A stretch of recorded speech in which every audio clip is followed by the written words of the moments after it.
আসসালামু আলাইকুম এভরিওয়ান। এখন আমরা হচ্ছে গিভস ফেজ রুল পড়াশোনা করব। গিভস ফেজ রুল নিয়ে আলোচনা করব। আচ্ছা, গিভস ফেজ রুল এটার হচ্ছে এটা প্রতিপাদন যেটা, এটা সূত্র আছে অবশ্যই, যেহেতু ফেজ রুল।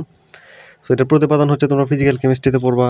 আমাদের হচ্ছে এখানে যতটুকু দরকার আসলে ততটুকুই পড়াবো, মানে যতটুকু আমাদের উম, বই আছে, মানে ফেলারেন্সের বই আছে। আচ্ছা, তো প্রথমে বুঝতে হবে হচ্ছে ফেজটা কি আসলে। ফেজ কি? Homogeneous, physically distinct and mechanically separable part of a system. Homogeneous মানে কি? আচ্ছা দেখো, হোমোজেনাস মানে হচ্ছে, দেখো, একটা সলিউশন মানে মিক্সচার দুই প্রকার হতে পারে, একটা হোমোজেনাস আর একটা হেটারোজেনাস।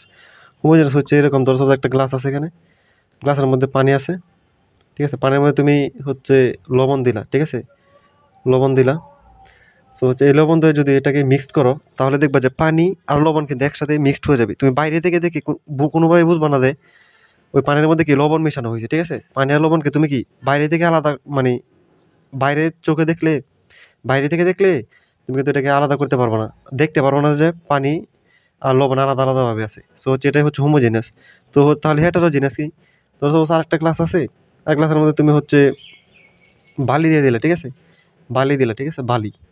সো বালি যদি দাও, সো বালি কিন্তু অবশ্যই তলানি পড়ে যাবে না বালির, এই পানির মধ্যে বালি কিন্তু তলানি পড়ে যাবে। সো হচ্ছে দেখো, বালিটা আর পানিটা তুমি বাইরে থেকে দেখে আলাদা করতে পারছো, এটা হচ্ছে হেটারোজিনিয়াস। এটা কি? হেটারোজিনিয়াস। সো হচ্ছে ফেজ কি? হচ্ছে হোমোজেনাস। হোমোজেনাস থাকলে ফেজ এক, ঠিক আছে। আর ফিজিক্যালি ডিস্টিংক্ট, ঠিক আছে, মানে ফিজিক্যালি আলাদা। ধরো সাপোজ এরকম ফিজিক্যালি আলাদা কেমন হইতে পারে? ধরো সাপোজ একটা গ্লাস আছে, গ্লাসের মধ্যে পানি আছে, পানির উপরে তুমি তেল তেল ঢেলে দিলে, ঠিক আছে। তেল ঢেলে দিলে কি তেলটা উপরে উপরে ভেসে থাকবে না, মানে তেলটা এরকম হয়ে থাকবে না। সো এটা দেখো ফিজিক্যালি ডিস্টিংক্ট, মানে ফিজিক্যালি আলাদা দেওয়া। তাহলে তাহলে এখানে ফেজ কয়টা?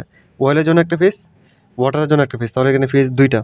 এন্ড মেকানিক্যালি সেপারেবল, দেখো আমি যদি এটার উদাহরণ দিই, অয়েল এবং ওয়াটারের, ঠিক আছে, দেখো অয়েল এবং ওয়াটার এটা কিন্তু তুমি মেকানিক্যালি সেপারেবল করতে পারবা। সো যে part of a system. So হচ্ছে আশা করি বুঝতে পারতো ফেজটা কি, homogeneous, physically distinct and mechanically কি separable part of a system. আচ্ছা, এবার হচ্ছে হচ্ছে গিভস ফেজ রুলে। গিভস ফেজ রুল হচ্ছে ডিএফ মানে degree of freedom equal to C minus pi plus two. দেখো ডিএফ মানে ডিগ্রি অফ ফ্রিডম, সি হচ্ছে কম্পোনেন্ট, মানে কম্পোনেন্ট মানে ধর সাপোজ এখানে কি অয়েল এবং ওয়াটার দুইটা কম্পোনেন্ট আছে। কম্পোনেন্ট পাই হচ্ছে কি number of phase at equilibrium. দেখো এটা, এই কথাটা ইম্পর্টেন্ট। ইকুইলিব্রিয়াম, ইকুইলিব্রিয়াম কি এটা আমরা সবাই অবশ্যই জানি। নাম্বার অফ ফেজ, দেখো এখানে ফেজ কয়টা? দুইটা, কারণ অয়েলের জন্য একটা ফেজ, ওয়াটার জন্য কি একটা ফেজ, ঠিক আছে। Number of phase at equilibrium. So হচ্ছে প্লাস টুটা হচ্ছে, দেখো এটা হচ্ছে প্রতিপাদন আছে, আমি আগে বলছি প্রতিপাদনটা অনেক বড় হয়ে যাবে করাইতে গেলে, এটা আমাদের বইয়ে নেই, মানে আমাদের যে elementary principles of chemical engineering বই আছে। সো হচ্ছে আমরা এটা নর্মালি দেওয়া আছে, আমিও নর্মালি দেখাই দিচ্ছি আর কি, এটা ফিজিক্যাল কেমিস্ট্রিতে বিস্তারিত পড়বা। আচ্ছা, ডিগ্রি অফ ফ্রিডম কি? The number of variables that can be specified independently for a system at equilibrium, for system at কি ইকুইলিব্রিয়াম। তো সাপোজ একটা সিস্টেমকে কি স্পেসিফাইড করতে, ঠিক আছে, একটা সিস্টেম স্পেসিফাইড করতে যে যতগুলো ইন্ডিপেন্ডেন্ট ভেরিয়েবল লাগে, এটা কি? Degree of freedom. আচ্ছা দেখো, determine the degree of freedom following systems at equilibrium, মানে ইকুইলিব্রিয়ামে আছে, যাই হোক, হিসাব ইকুইলিব্রিয়ামে করতে দেখো। এখানে আরেকটা পার্ট লিখছি না, ডাইনামিক ইকুইলিব্রিয়াম, এটা আমি লিখি নাই, যাই হোক, এটা সমস্যা নেই, এটা এই সংখ্যাটা দিলেও হবে। আচ্ছা, ডিটারমাইন ডিগ্রি অফ ফ্রিডম, দেখো এটা হচ্ছে 6.2.1 এক্সাম্পল। আচ্ছা দেখো, পিওর লিকুইড ওয়াটার মানে কি? কম্পোনেন্ট কয়টা এখানে? ওয়াটার একটা না, কম্পোনেন্ট। ফেজ কয়টা এখানে? ফেজকে পাই দ্বারা প্রকাশ করছে, ফেজ কয়টা? একটা না এখানে, যেহেতু লিকুইড। তাহলে ডিএফ কত হবে? C minus pi plus two না। তো কম্পোনেন্ট আমার একটা, পাই মানে কি? ফেজ একটা প্লাস টু। সো হচ্ছে এখানে কত আসতেছে? টু আসতেছে ডিগ্রি অফ ফ্রিডম, ঠিক আছে। দেখো 2 নম্বর, দেখো কি বলছি, mixture of liquid solid and vapour water. দেখো এখানে, এখানে দেখো কম্পোনেন্ট আছে কয়টা? কম্পোনেন্ট কিন্তু একটাই, পানি, ঠিক আছে। কম্পোনেন্ট একটা, ফেজ কয়টা? ফেজ লিকুইড একটা ফেজ, সলিড একটা ফেজ, ভেপার একটা ফেজ। সো হচ্ছে এখানে ফেজ তিনটা, ঠিক আছে। সো হচ্ছে দেখো, তাহলে ডিএফ কত আসবে? C minus pi plus two না, বা C minus P plus two, একই, ঠিক আছে। তো কম্পোনেন্ট কয়টা? একটা, একটা এটা হচ্ছে পানি কম্পোনেন্ট। আর ফেজ কয়টা? আমার ফেজ হচ্ছে তিনটা, প্লাস টু। দেখো তো এটা কত আছে? 2 আর 3, ডিগ্রি অফ ফ্রিডম জিরো আসছে, এখানে টু, এখানে জিরো। আচ্ছা, এখানে ডিগ্রি অফ ফ্রিডম টু দ্বারা কি বোঝায় জানো? এটা যে দুইটা কি ইন্ডিপেন্ডেন্ট ভেরিয়েবল লাগবে এই প্রসেসটা কি স্পেসিফাইড করতে, ঠিক আছে। আর এখানে হচ্ছে কোনো কিছু লাগবে না, এটা স্পেসিফাইড হয়ে আছে। আচ্ছা দেখো, the vapour liquid mixture of acetone and methyl ethyl ketone. দেখো এখানে আমার হচ্ছে কম্পোনেন্ট কয়টা, এখানে কম্পোনেন্ট হচ্ছে অ্যাসিটোন আর মিথাইল ইথাইল কিটোন, মানে দুইটা কম্পোনেন্ট।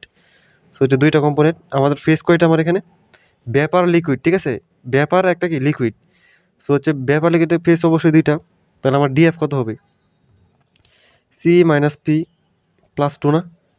সো হচ্ছে আমার এখানে কম্পোনেন্ট দুইটা, ফেজ দুইটা প্লাস টু। সো হচ্ছে আমার এখানে কত আসতেছে, আমার ডিগ্রি অফ ফ্রিডম টু আসতেছে, ঠিক আছে। সো হচ্ছে দেখো এখানে ফেজ, দেখো আমি ফেজ নির্ণয় করে ফেলছি অনেক সহজেই। এই ফেজের সূত্র আছে ঠিক আছে। আচ্ছা দেখো, ফেজ ফেজ নির্ণয় করা যায়, মানে অনেকভাবে ফেজ ক্যালকুলেশন করা যায়, এটা অনেক বিস্তারিত ফিজিক্যাল কেমিস্ট্রিতে পড়বা। কম্পোনেন্ট দুইটা আছে, দেখো এটা হচ্ছে নর্মাল একটা প্রসেস ছিল, নর্মাল একটা এক্সাম্পল ছিল। সো হচ্ছে এটাই আমাদের হচ্ছে ম্যাটেরিয়াল ব্যালেন্স যে বইটা আছে, মানে ফেল্ডার এন্ড রুসোর, এটা দেয়া আছে। সো আমি এই সেদিন, সো হচ্ছে আশা করি গিবস ফেজ রুল সম্পর্কে তোমরা বুঝতে পারছো। এটা এই সম্পর্কে আরো অনেক বিস্তারিত তোমরা হচ্ছে কি ফিজিক্যাল কেমিস্ট্রিতে জানতে পারবা, ঠিক আছে। এখানে দেখো কোনো রিয়াকশন দেই নাই, কিন্তু রিয়াকশন দিয়েও কিন্তু, যখন রিয়াকশন হবে তখন কিন্তু, ঠিক আছে, ফেজ মানে ডিগ্রি অফ ফ্রিডম আর অনেক কিছুর উপর ভেরি করবে। যাই হোক, এটাই ছিল আমাদের হচ্ছে আমাদের যে ম্যাটেরিয়াল ব্যালেন্স বই আছে, মানে এই বইয়ের জন্য আপাতত এতটুকু পড়লে হবে, ঠিক আছে। আচ্ছা, গেজ ফেজ রুল এই পর্যন্তই ছিল। ধন্যবাদ সবাইকে।